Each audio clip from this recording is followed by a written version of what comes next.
আজ বৃহস্পতিবার দেশের বিভিন্ন প্রান্ত থেকে করোনা ভাইরাস সংক্রমণ বাড়ার ফের ইঙ্গিত পাওয়া যাচ্ছে।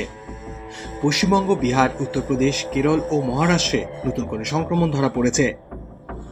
স্বাস্থ্য দফতরের সর্বশেষ রিপোর্ট অনুযায়ী পশ্চিমবঙ্গে গতকাল পর্যন্ত নতুন করে 5 জন করোনা আক্রান্ত হয়েছেন। তাদের মধ্যে 3 জন বাড়িতে আইসোলেশনে রয়েছেন, বাকি 2 জন হাসপাতালে ভর্তি।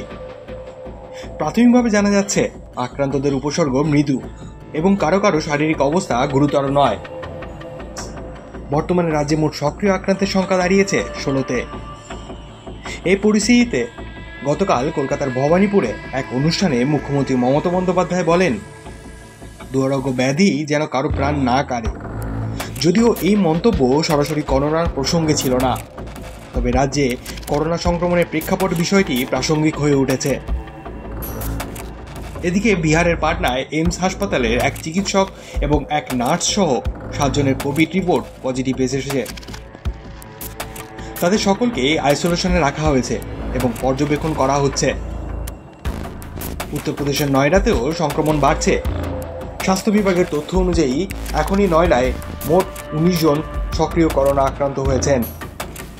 এদের মধ্যে 11 জন মহিলা এবং 8 জন পুরুষ, সকলেই হালকা উপসর্গযুক্ত এবং বাড়িতেই চিকিৎসাধীন।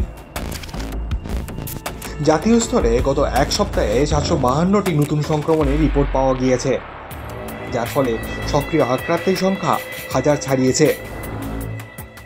কেরল, মহারাষ্ট্র ও দিল্লির মতো রাজ্যগুলোতেও সংক্রমণের গতি কিছুটা বেড়েছে বলে রিপোর্টে জানা যাচ্ছে। স্বাস্থ্য মন্ত্রকের পক্ষ থেকে জানানো হয়েছে, এখনো পর্যন্ত নতুন ভেরিয়েন্টের তেমন প্রভাব দেখা যায়নি, তবে সজাগ থাকার পরামর্শ দেওয়া হচ্ছে। বিশেষ করে যারা বয়স্ক, যাদের কোমরবিডিটি আছে তাদের ক্ষেত্রে বাড়তি সতর্কতা নেওয়ার কথাও বলা হয়েছে। কেন্দ্র ও রাজ্য সরকারগুলির তরফ থেকে মাস্ক ব্যবহার, হাত ধোয়া এবং নিয়মিত স্যানিটাইজার ব্যবহার করার পরামর্শ দেওয়া হচ্ছে।